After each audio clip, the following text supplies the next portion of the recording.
no Christian who doesn't fellowship regularly with other believers grows.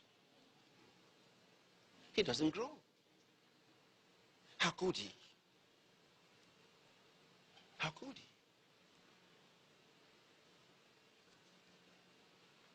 Now, sometimes there are people who get offended in the church. Like you might even be here now.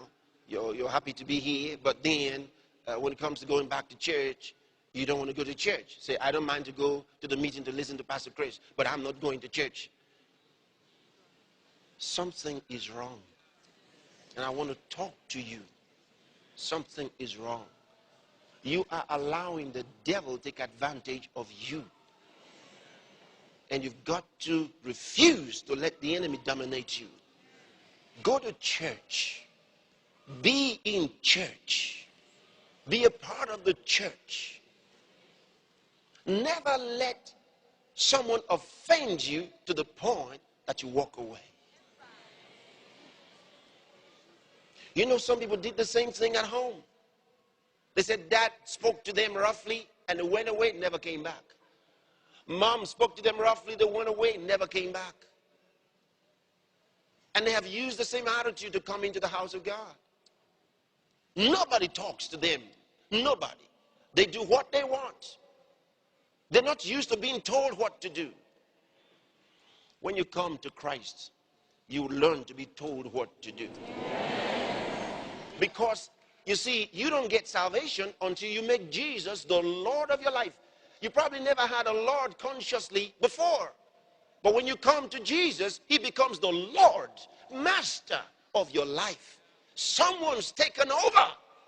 You're no longer in charge of your life. You got to understand it. You're no longer in charge of your life. Somebody has taken over. His name is Jesus. And this Jesus has a structure in his church. He says, I will build my church and the gates of hell shall not prevail against it. And he set some in the church. First, apostles. Secondly, prophets. Thirdly, teachers. After that, miracles, gifts of healings, and so on and so forth. So he set the order in the church. See? So we follow the order. Because he's the Lord. He's the Lord. And that's one of the things, that's one of the ways you know that you're growing. Because you're learning to listen. You're receiving instructions. You're given spiritual guidance. These are things you wouldn't have cared about before. Yeah, because you were carnal. And you were the God of your life. But now Jesus has taken over. And you don't just get up and say, I'm offended. Or I don't like the way they talk to me. Or I'll never sit in the front again. I'll sit at the back from henceforth. You don't talk like that. When you come into Christ, he becomes Lord of your life. The Bible says when he putteth forth his own sheep, he goes before them and the sheep follow him, for they know his voice. See, he's in charge. You follow. He disciples you. See that? That's important. So when we lead people to Christ, we disciple them. That's the way it ought to be.